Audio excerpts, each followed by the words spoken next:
What is up, y'all? It's me, Daria, and we're here for the semifinals of PPL this season. I got a forfeit win last week. If you didn't see, I got a 3-0 win. My opponent was not able to have the battle, so it didn't really matter for either of us anyways. Like, I was basically guaranteed playoffs at that point, and he couldn't make the playoffs, so we just agreed that, you know, there was no reason to have a battle.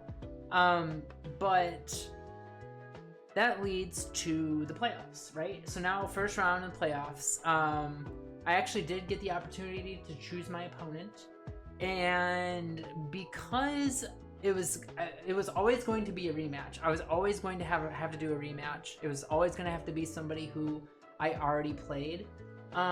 Because I brought Teambuilder into Arc, I decided that that was going to be the best chance for me to pick up a win, because the other two options were either Ellie or Frito, and I brought like my tier 1 team against both of them the first time I faced them. Against Arc, I purposely forced myself to bring Teambuilder because I anticipated that I might see Arc in the playoffs, and I wanted to throw up a little bit of a smokescreen. You know, I brought Teambuilder and we almost pulled it off. And honestly, I think with a few adjustments based off what we saw in the first game against him, I think we can really pull this off. I think we can start off the playoffs here, break this bad luck streak that I've had in PPL playoffs where I just always have terrible RNG, and hopefully we can grab that win and move on to the semis. So in case you forgot the matchup, I'll get up on the screen here. There is a Meowscarada, a Salamence, a Terran Lycanroc, which Dusk, which just dunked on us last time. Absolutely terrifying Pokemon.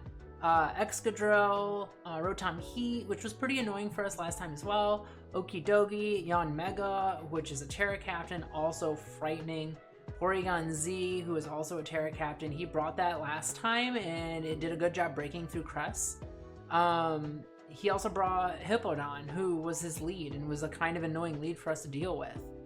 There was a bulky Slowbro, which was very annoying to deal with last time, and there was a Rocky Helmet, super bulky Houndstone. There's also a Raichu, but I don't think we see the Raichu. So that's the team.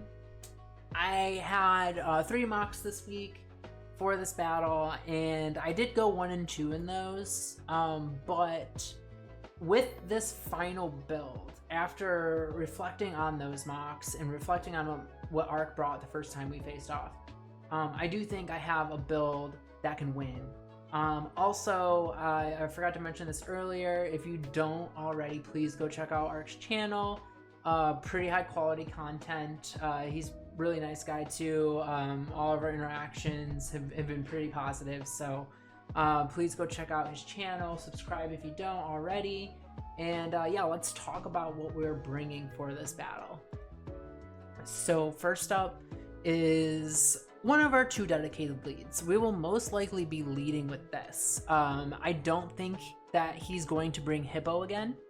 And if we don't see Hippo, this is always going to be our lead.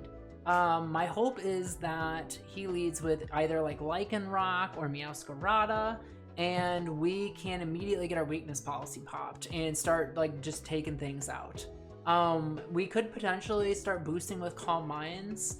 The thing is though, if it's like, depending on the Meowscarada set, I don't super want to risk dying to 2 like knockoffs in the event that it's like Black Glasses or Life Orb or something. What I'd rather do is just click Moonblast on the first turn and either kill the Meowscarada or get a massive amount of damage off on whatever comes out next. If he leads with the Lycanroc, I actually can click Calm Mind, because unless it's like Terra Dark or Terra Stellar, we should be able to live 2 crunches, no problem. And also start boosting and healing up on that and just punch a massive hole in the team. There are some other potential switch-ins that are a bit of a cause for alarm. For example, if he goes hard Rotom Heat, that could potentially be like a trick set. There are also some other things that he could do that could be kind of annoying. with Meowscarada, but if Meowscarada is the lead, I do anticipate it's either going to be Scarf or like a Sash Spikes lead. So I feel like Blackberry does a great job punishing either of those. In the event Hippowdon does show up, this is going to be our lead instead. This should be able to basically live one from anything. Obviously, like a Choice Band Meowscarada can kill us, or like a Specs Rotom Heat. But we pretty much always get an opportunity to click Sword Stance here and either just start dunking on things with like Surging Strikes or Thunder Punch. But we can also catch things off guard with Aqua Jet. Initially, I was a little concerned about how this would go into Houndstone, but due to Houndstone's ability Fluffy, it only gets the defense boost if it's a contact move. So, with the Punching Glove, Surging Strikes and Thunder Punch actually ignores the Fluffy ability. So, this just kills. A +2 Urshifu can one-shot a max Houndstone from full. So, this is definitely the play. +2 Surging Strikes can even kill like a Meowscarada, which is hilarious. And like a +2 Surging Strikes into a Thunder Punch also takes out a Slowbro. So this is just going to be my second option to be a lead, or it could be a good mid-game breaker. There are also some scenarios where we can play for a Aqua Jet endgame. There's a little bit of versatility in the build this week, and I think that's usually when we perform best. Next up is Chalky Malt. Chalky Malt did finish as my kill leader for the league. It unfortunately did finish second in the overall kill count. Since we didn't get that last game, we didn't get a chance to outdo Travesty's Salamence, or I'm sorry, it's not a Salamence, it's a Roaring Moon, basically, like Mega Salamence 2.0 or whatever, I don't know. Anyways, we didn't win the kill count or kill leader MVP. Roaring Moon did, and you know, at first I was a little upset about it, but like honestly, the Roaring Moon missed a game anyways. I don't know if it was like a forfeit or Trav just didn't bring it, but either way, their Roaring Moon did have one more kill than Chalky Malt in the same amount of games. So I think Chalky Malt may have lost fair and square, but I still think Chalky Malt had a wonderful showing this week or this season, and hopefully this week will be no different.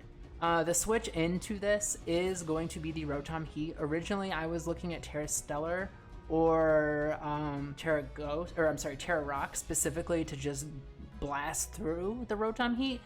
But looking at the calcs, I don't think going Terra Rock or Terra Stellar is needed. Based off the investment he ran on this thing last time, if we just like click Stone Edge on the expected switch in, 2 Stone Edges will just kill Rotom Heat. So easy peasy. We will have to scout for like a Charty Berry, obviously, or like a potential Scarf set. But if we were able to scout those items, then, or if we expect he's gonna go hard Rotom, we can always just click Stone Edge, and it should just die to 2. If his switch in for this is either the Slowbro or the Houndstone, Terra Ghost Terra Blast does a ton. Depending on the Slowbro set, it could 2-hit kill, although it's more than likely going to be a 3-hit kill. Not a big deal. It should also be pretty similar calcs for the Houndstone. Again, 2-hit kill based off of the investment they brought last time, but that's only because Terra Blast is not a contact move, so it just does a ton of damage. So I think this could do really well here again. It's not a super offensive set. It's bulky. It's Assault Vest. That's so it can like switch into things like a Bug Buzz from Yanmega, or a Terra Normal Tri-Attack from PZ.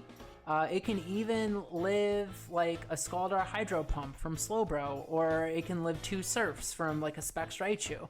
The AV is just really, really good here for Chalky Malt. It gives it really good bulk, and with the investment we have, it should be able to 3-hit kill most things on this team. Next up, we have Dark Chalky the Tyranitar. This is going to be Custap.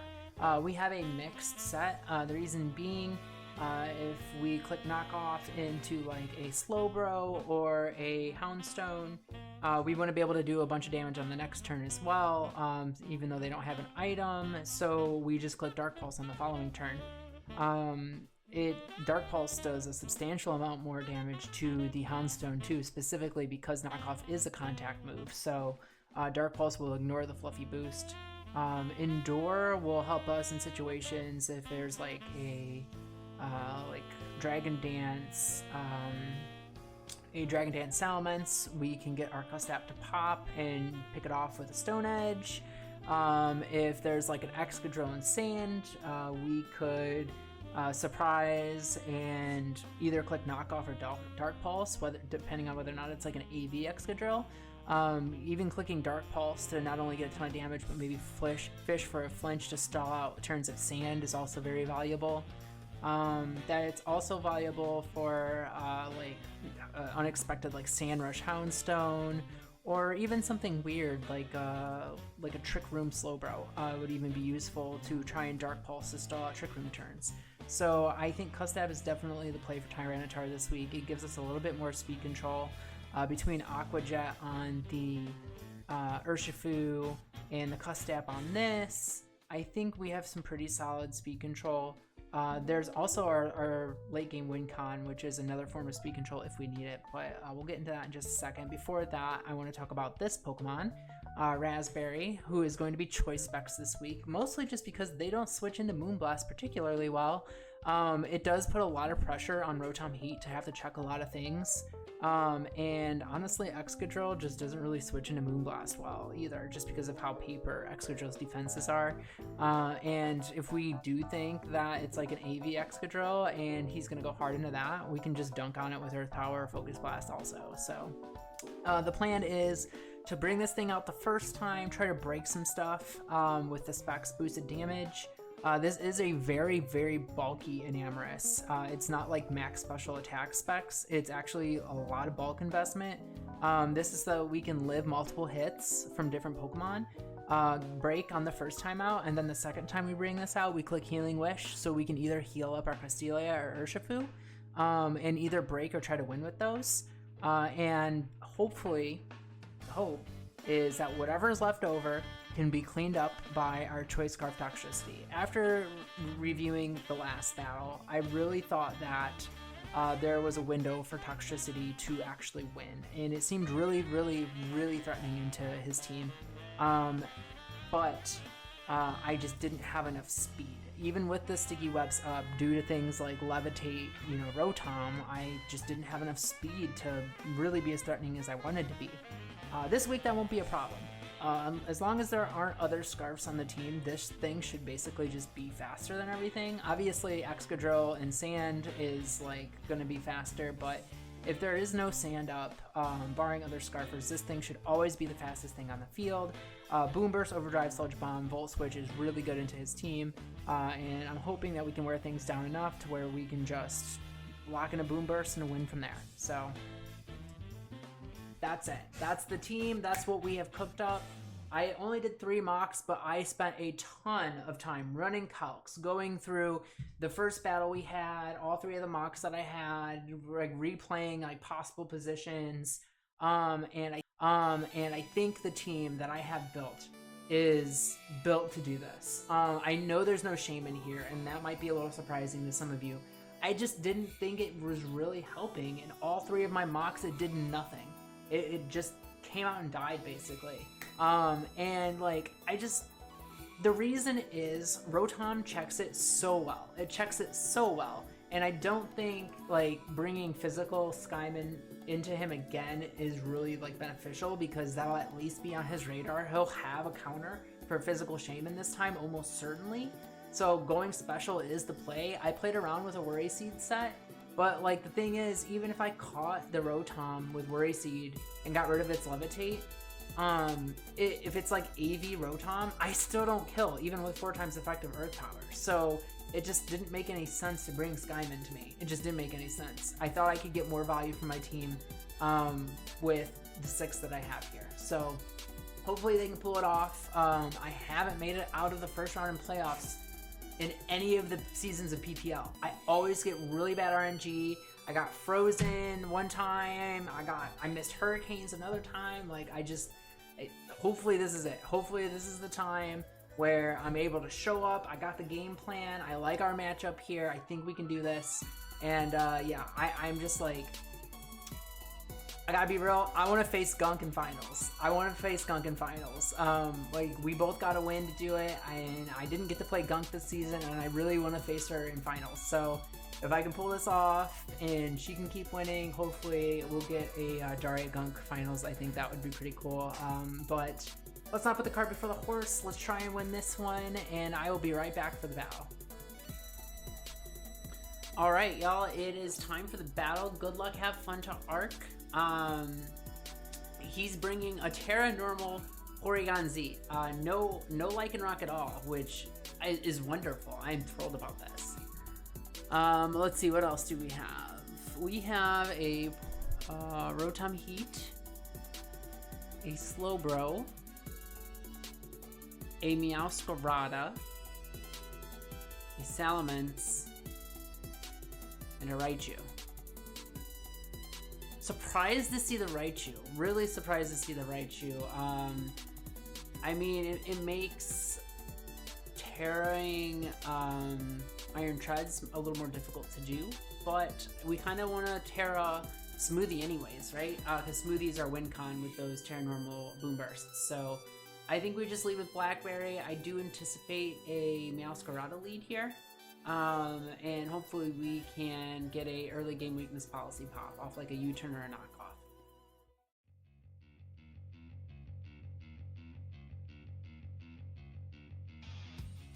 All right, let's do this. You know, I'm usually really nervous for these. I've been excited for this all day. I've been super excited for this, and no nerves at all, which I hope is a good sign.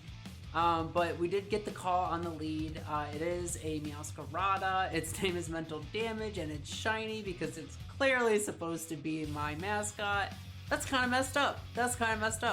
But not as messed up as me getting a +2 Moonblast off on something immediately on this U-turn. There's the U-turn. Let's see if this is banded or scarfed. That's not banded, so I think this is probably Choice Scarf Meowscarada. We get our weakness policy pop. I don't know what you're going into, but nothing is going to like the +2 Moonblast. I guess you could go Rotom. If they do go Rotom, I think we block in a stored power, and to see how some +2 stored powers work for us until they give us a reason to stop clicking it. That's assuming it's like Trick. They go into PZ instead. It's download. Okay.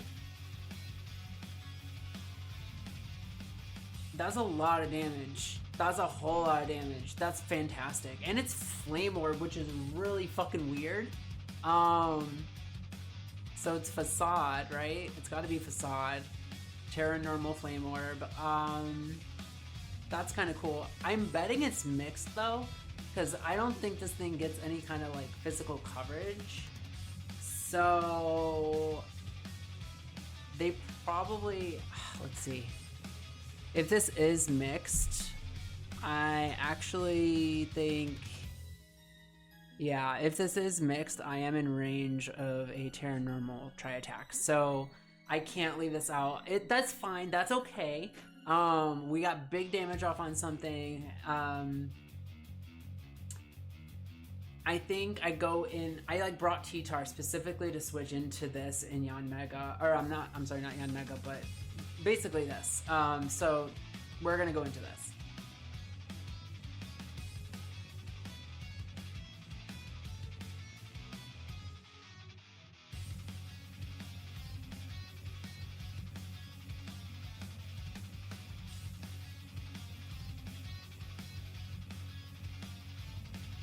So they pop the Terra. Let's see if a Tri-Attack comes out here. Or even like Facade, strangely, for some reason.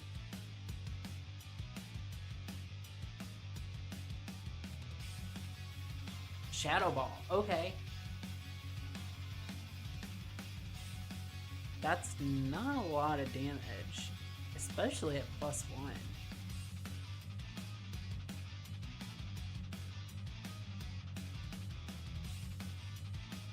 I don't think this thing has any special attack investment. We actually may have been able to live that Shadow Ball.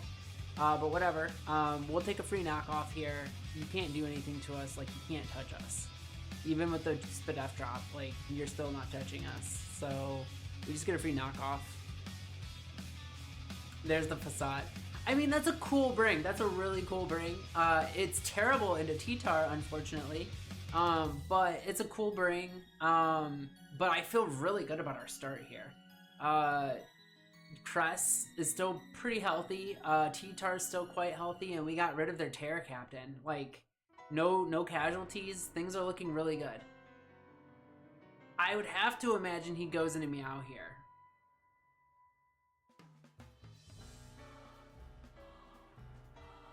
Alright.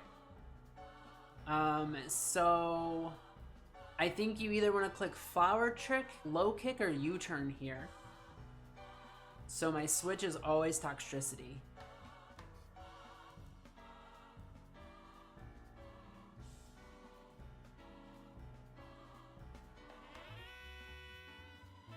Alright, there's the U-Turn. Makes sense. We eat that pretty well, actually.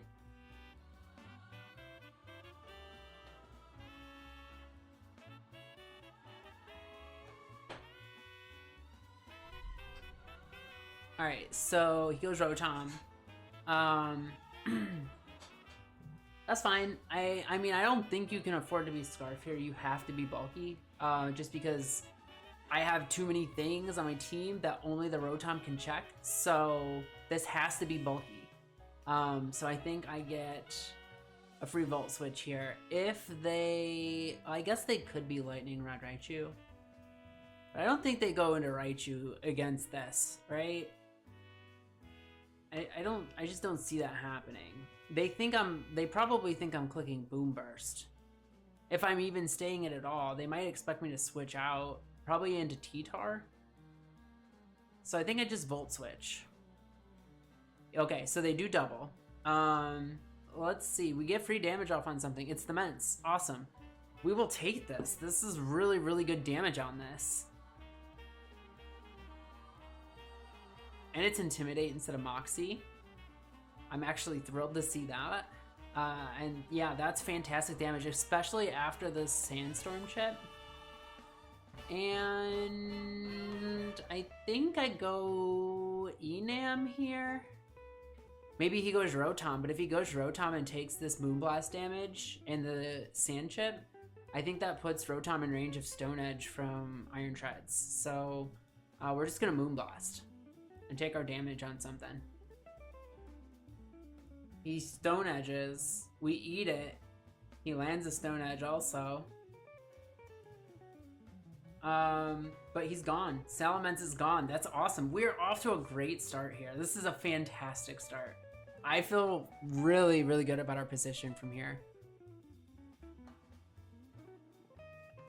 Alright, Raichu. Now this thing is a little spooky, but with the investment we have on Chalky Molt, you cannot two-hit kill me with anything besides Specs Focus Blast. And if we see it's Specs Focus Blast, we can switch into that. I also don't think they click Focus Blast into Enam. That seems kind of crazy to me.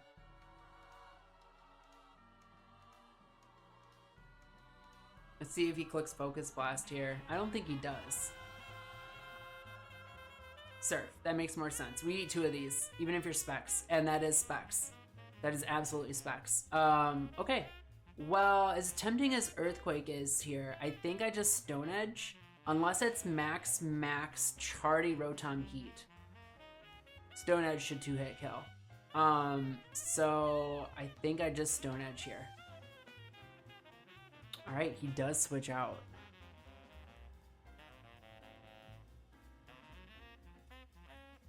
Oh, we got the call right. Yeah, okay. Well, we missed the Stone Edge, so that fucking sucks. Oh, what a bummer. Okay.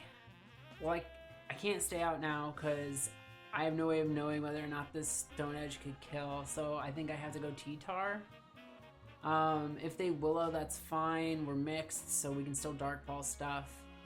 It does mean we can no longer endure, though.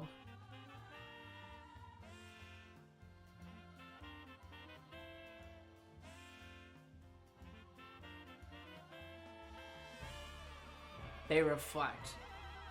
That's really annoying. Missing that Stone Edge is really, really annoying because now he gets to set up screens, which is very scary because I do not have a way to remove them.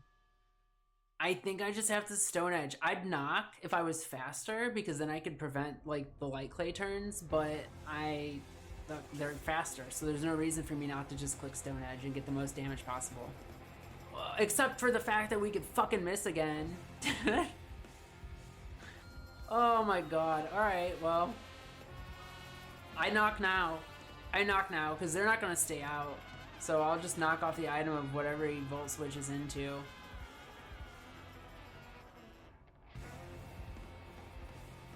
He probably, like, expects me to click Stone Edge again. But I'm not sure.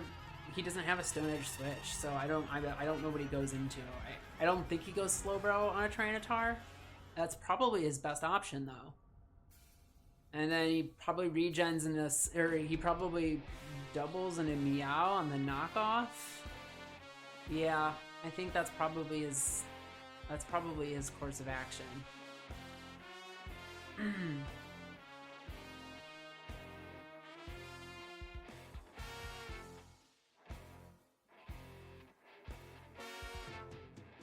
I hope I'm right, because we could at least get rid of this thing's item, which will be really good. I do anticipate it's going to be bulky to give another check to the treads. We get the bro. That's decent damage. Are you lefties or weakness policy? Okay, that's weakness policy. That's fucking spooky. That's really scary.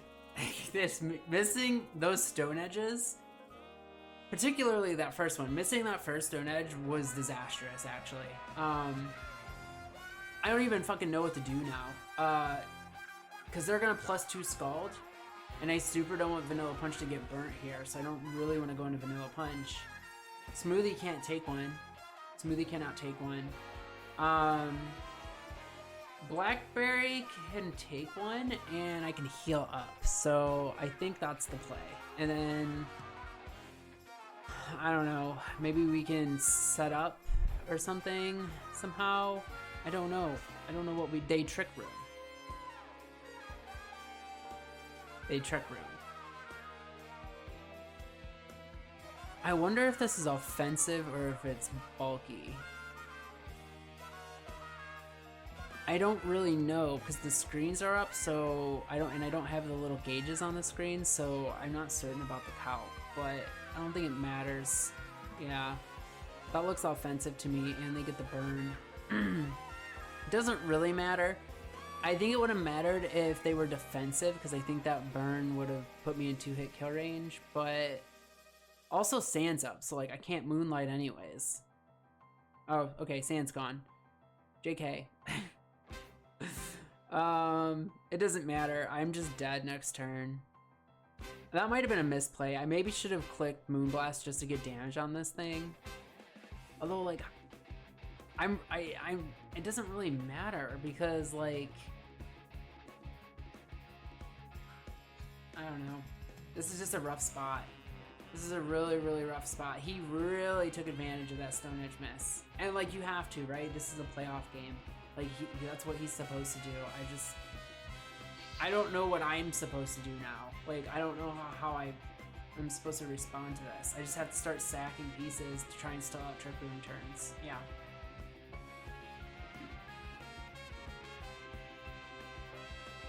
Alright. Desperation time. I think I have to go into Vanilla Punch here. No, I go T-Tar. I have Endure. I click Endure. I live the attack. I stall out a turn, and then I outspeed with Custap on the next turn. And I can click Dark Pulse. Light Screen should be gone. I'm pretty sure Light Screen's gone now. Or it'll be gone after the Endure turn. So Dark Pulse will do more. Actually, if this thing's offensive, I think Dark Pulse actually kills. So, yeah, that's the play. I go Dark Chalky here, and yeah, we have to burn the Custap on Slowbro of all things, which is hilarious, but, like, At least it prevents us from just like losing to Slowbro.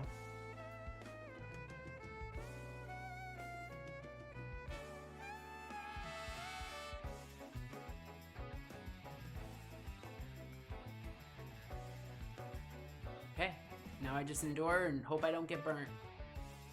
That's all I can do here.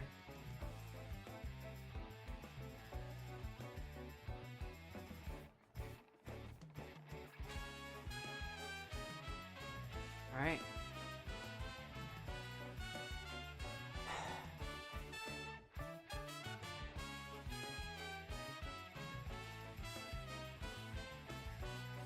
Look, y'all, I'm trying. I'm trying my best here. That sucks. That really sucks.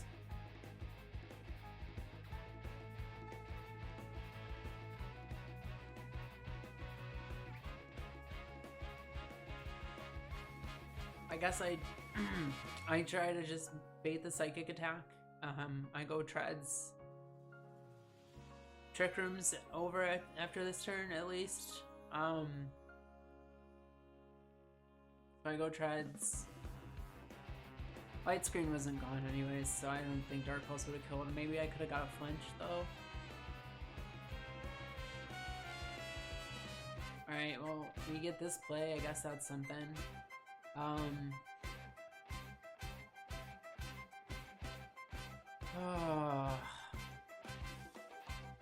Do they...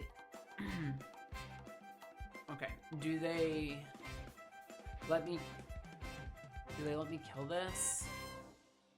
It's +2, right? I think they... I don't know. I think I might just pop my Terra and just take my kill on this thing. I honestly don't know if it makes a difference whether or not I have Terra normal for Toxicity at this point. I think I'm so far behind, I just have to try and take my kills where I have them. Okay, they stayed out. So at the very least we get the Slowbro kill. Okay, I think I can still do this. I think if Meowscarada is not Scarfed, I can still win with Scarf Toxicity. But I think that if Meowscarada is Scarfed, that it might just be over already. This might just already be over, because I don't know how else to deal with the Meowscarada at this point. It kind of just beats me.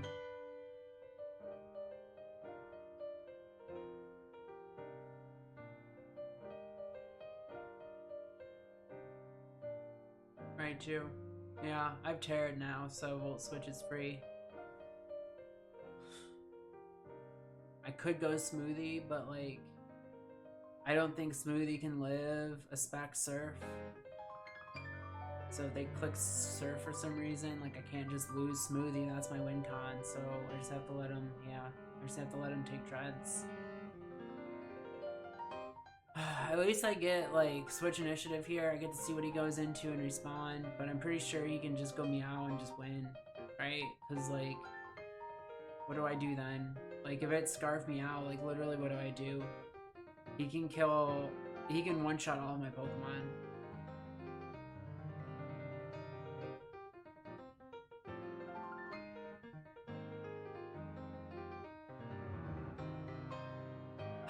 I don't know. I think there's like a world where I could go like Vanilla Punch and like bait the Flower Trick and like try to go into Smoothie, who can maybe eat 2 and get like a Sludge Bomb off.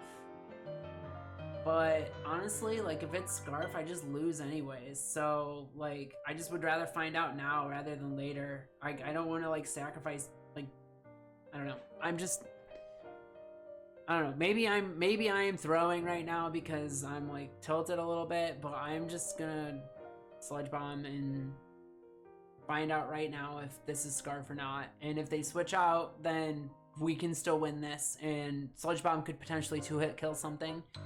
I think we have Sand Up right now, I think, right? It doesn't look like it's a, nope, okay, we got Sand Up. So I think actually, okay, they are Scarf. Just miss one, please. Please miss one. That would be so righteous. No, okay. Couldn't miss one. Couldn't give me anything. Against this dude in 2 games, you couldn't give me one like good piece of RNG? Not even one?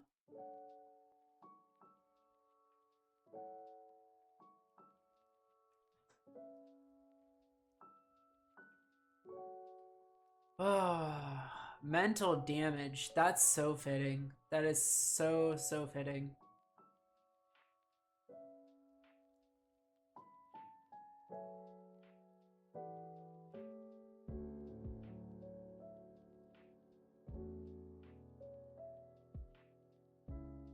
Did I throw here? Should I have clicked Surging Strikes into the Meowscarada? No, that doesn't make any sense. That doesn't make any sense. Yeah. I just like Aqua Jet here, and like it doesn't matter because I still don't kill you in your spec, so you just lock into a Thunderbolt and you win.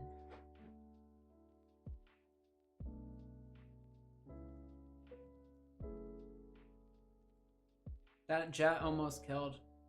A crit would have killed. A crit would have killed. Wouldn't have killed.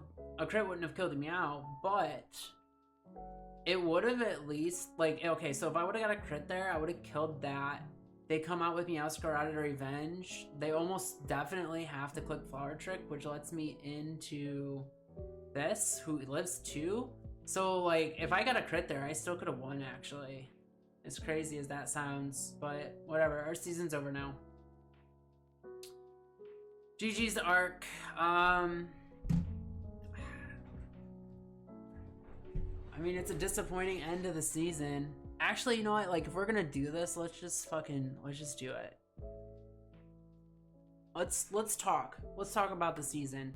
I'm really bummed out right now. I'm really, really bummed out. I felt really good about the team that I built. And I thought that I had a good chance with it. I thought I played well too. Maybe I could have played the end game a little bit better, but honestly, like I kind of tilted. I was just really upset. I think I still played the end game as well as I could have, because we were like from the position we were in, we could have still won if we crit the Raichu on the Aqua Jet. So like that's something, I guess. Let's talk about the team. Let's recap. Let's recap the season, right? So what I'd like to do is just talk about each of the team members that we had this season, and I want to talk about like how they did, and I want to like give them a letter grade and kind of like recap how I feel about how things went. Let's start with Shaman Sky, Vishiswa. So Vishiswa went 8-4 this year. Vishiswa was my #1 overall pick. You know, 8-4 is not bad. It's good, but I don't know if it's like first round pick good. Honestly, when you pick a Skyman, you're going to see Covert Cloak every single week, which was really frustrating, but also it was kind of an advantage in team building because I was pretty like, you'd be surprised how many times I was like prepping and I was like, okay, this has to be the Shaman switch, and this is almost certainly going to be Covert Cloak, and then that wound up being exactly what came. And because of that, I was able to like build really good compositions because I basically already knew one of their sets. So like that gave me a little bit of an advantage, and I think that's why we had such a successful season. I don't think it was worth the points though. It was a 24-point Pokemon. I do not think it was worth that. I think that because of Covert Cloak, this thing is a lot worse. It still has a phenomenal speed tier, like it's elite speed, honestly, and it's got a pretty good special attack stat, so you're still able to do big damage, but like if you're not getting those secondary effects, it doesn't have the power to really break through things like you need it to. I'm thinking of instances like the Thundurus. We weren't able to like clutch and win against. We weren't able to kill the Rotom Heat with the double edge. It was just like it never was quite enough damage. I couldn't even bring it to the playoff game because if they brought a especially bulky Rotom again, even with Worry Seed, 4 times effective Earth Power wasn't killing. Like it's just not strong enough with Covert Cloak lurking around on every single team. It just doesn't have enough power to break through, especially without setup. I mean, I guess it has growth, but I never ran growth this season. The only setup I ran was Swords Dance. So maybe that's my fault, maybe that's user error, but I still thought it did good. We even ran Healing Wish on it a few times, which I thought was pretty good. It provided good support, and it still got good chip off on things when we needed it to. And the week we ran specs, it was really effective. So like if you slap specs on it, it's still going to do a lot of damage, but like that's really the only way you can really use it as a reliable breaker in a Gen 9 meta with covert cloaks around. So yeah, I think 24 points was overpriced for this, and I give this Pokemon a B+. Next up is Iron Treads, Chalky Malt, and I mean, what can I say about this Pokemon? Honestly, this thing was the highlight of the season. It was the MVP almost the entire season. The only reason it wasn't MVP is because we didn't get to play our last game. Like, this thing was phenomenal. One of the biggest criticisms I think of my team at the start of the season post-draft was that like I overpaid for Iron Treads Terra because like it already has good typing. Why do you want to Terra away from Ground Steel? But I think the extra damage boost for Terra Ground makes like Gravity Earthquake builds like insane, and Stellar Terra makes Special Treads like really viable. It makes it like really truly viable, and it also gives, if you want to run like a Stellar set with like booster speed, you're still getting a really good damage boost and insane speed, and you can just win outright like that. I mean, we had multiple games where we just went out there, got our booster speed pop at the end, and everything had enough chip to where we can just pop our Terra and win. Like, it was insane. It was insane. I mean, we had games where we were 2-0, 6-0, 4-0, 3-0. Like, it was insane. It was so good for us all season. So I think the one thing, if there's one thing we can take from this season, it's that Terra Iron Treads is a massive threat, and I think this thing was underpriced at 20. I think this could have been a more expensive Pokemon, and I'm gonna give it an A+ for my rate.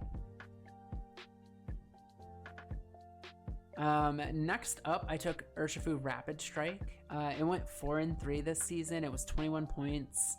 I also think this one was overpriced. But the thing about Urshifu is I don't think it was that much overpriced. I know 4-3 doesn't look that impressive, but it came to 6 games, and it only died 3 times, which says that says something in and of itself. And it did a similar thing to what Shaman Sky did. The thing with these two Pokemon up at the top with Shaman Sky and Urshifu is I could pretty much always like guess what the special switch in was going to be, what the specially bulky Pokemon was going to be, where the AVs were going to be hidden, and I could always figure out who the physically bulky Pokemon were going to be, because you needed a Shaman switch in, you needed an Urshifu switch in, and I could always like build around that. And it did make team building much easier for me every week, I felt like. Again, part of the reason why this team was so successful. So while 4-3 isn't like impressive, I do think this Pokemon was very valuable for me, and it was very valuable with speed control all season as well between Aqua Jet and Scarf sets. So I'm gonna give this thing a B+. Next up is Dark Chalky, our Tyranitar. That went 4-5. It came to 5 games. It was 14 points. I think that this Pokemon started the season really strong, but really tapered off towards the end, and it was really more of like an RNG issue. It just like wasn't quite like getting the job done where we needed it to. I do think that it did a great job knocking off items all season. It did a great job getting chip on things all season, between like the rocks and the sand.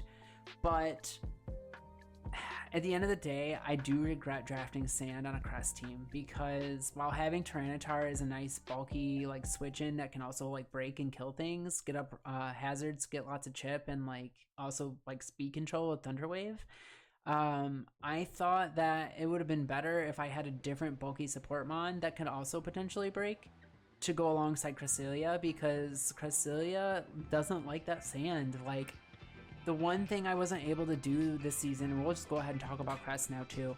The one thing I really wanted to do with Crest this season that I didn't get to do was like set up and win with it. We wanted to do that the last game of the season in the playoff match, but like I couldn't risk leaving it out against Porygon Z there because it could have died. and I just didn't really get a chance to set up with it later because I had to sacrifice it to the Slowbro after missing that Stone Edge. Like, we missed that Stone Edge, Rotom's able to get up the screens, which enables the Slowbro to come in and like easily live a knockoff and start claiming. So like, if we don't miss that Stone Edge, I don't think Slowbro gets to go off like that, and maybe we're having a different conversation about how I mean, we certainly wouldn't be having this conversation, right? The season would still be alive. But between Tyranitar and Cresselia, I think I'm going to give Tyranitar a C+, and I'm going to give Cresselia a B. I know it didn't just outright win games with its offensive presence at all this season, but it was an insane support Pokemon. Gravity really enabled Iron Treads to just straight up win a couple matches, and Lunar Dance also won a couple matches for us. So I think that Cresselia was still really, really good for us despite only being 1-4.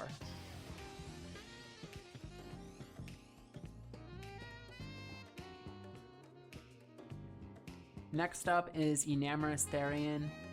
This thing, kind of similar to Cresselia. We really appreciated the Healing Wish tech that we were able to utilize. Having 3 Pokemon that could Healing Wish was insane, by the way. Highly recommend. Like, if you can like draft multiple Healing Wish users, amazing tech. One of my new favorite things to do now is just click Healing Wish. Very, very good move. Highly recommend if you haven't tried it out yet. Yeah, and it did get some kills. It went 3 and 4. Its special attack stat was just really strong, and it has such great natural bulk. And this Pokemon synergized much better with T-Tar because of its overcoat.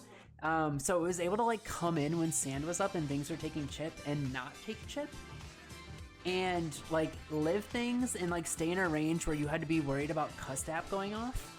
And in fact, one week it was Custap and it claimed. I'm pretty sure it saved us from Scyther. So like, yeah, I think Enamorous was pretty solid for us too. I'm actually going to give Enamorous a B-.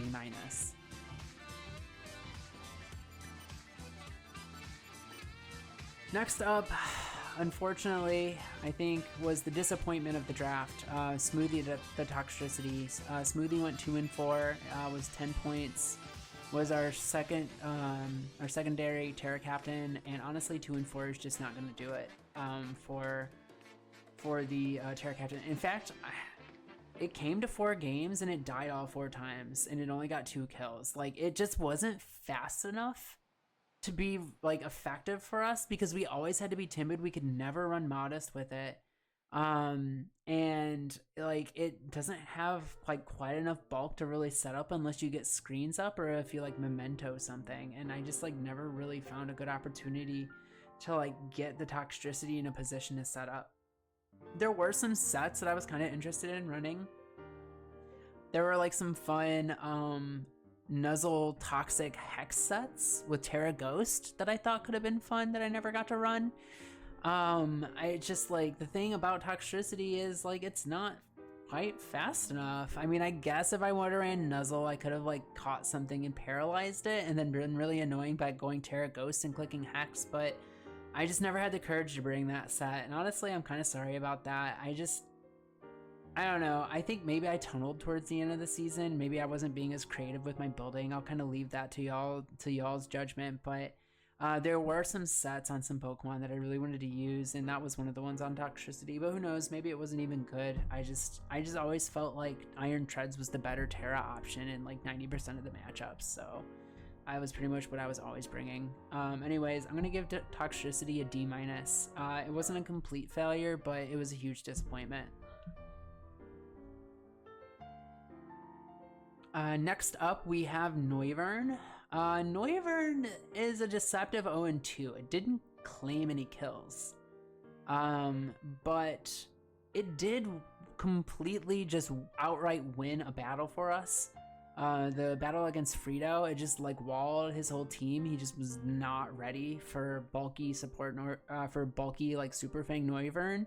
And Noivern was just phenomenal. It was so good that game. I maybe should have found more opportunities to use Noivern. Like, it could have been fun to use like a throat spray set with like Boom Burst and just drop Dracos on things, but I just never found the matchup that I really liked it for. It didn't have quite enough power to really like get me excited in some of the matchups. Like I would look at its speed tier and be like, this is crazy, and then I'd run the calcs and I'd just be sad. Like everything needed so much chip for it to be able to win a game, and I just could never really justify it. So but that being said, I don't think it was bad on the team. I think it was a more positive effect in the 3 games that came than a negative one. So with that in mind, I think I'm going to give Noivern a B-. Next up was Spicy Curry, the Salazzle. It only came to 2 games and it just died. We didn't really get a chance to really like use it that much. So I'm just going to give this one a D. I think that's really all I can say. We really didn't use Salazzle that much this season. Okay, next up, this one's actually really fun. Parfait the Drober, which was our mascot pick, which we also slapped Terra onto just for funsies. And this thing, oh my god, it came to 1 game and it killed a Dondozo and almost O-code a Rillaboom. I mean, come on. I'm gonna give Drober an A+. Great job, buddy. I'm super proud of you. My ground types were so good in this league, y'all. So good. And last but not least, we have Tofu the Two-Piter. Only came to 1 game, but tanked a Stone Edge from a Hippo and got up Sticky Web. So I'm going to say good job on that, and I'll give you a nice solid C.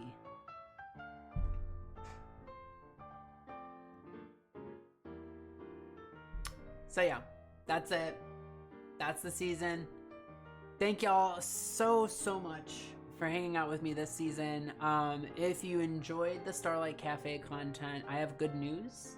I'm going to do the rest of the recipes that people were named after on my team. Those will be released in YouTube Shorts, so keep an eye out for those. And honestly, like, there are so many other delicious sounding recipes in the book. I think we will return to this theme in a future season. Not gonna say when, it'll be a surprise, but I'll definitely return to this theme again in a future season. And yeah, I have another league already lined up. In fact, I've already had a battle for it. So that video won't be out until August, so keep an eye out for that. My team builder should be coming sometime this week. So maybe keep an eye out for that as well.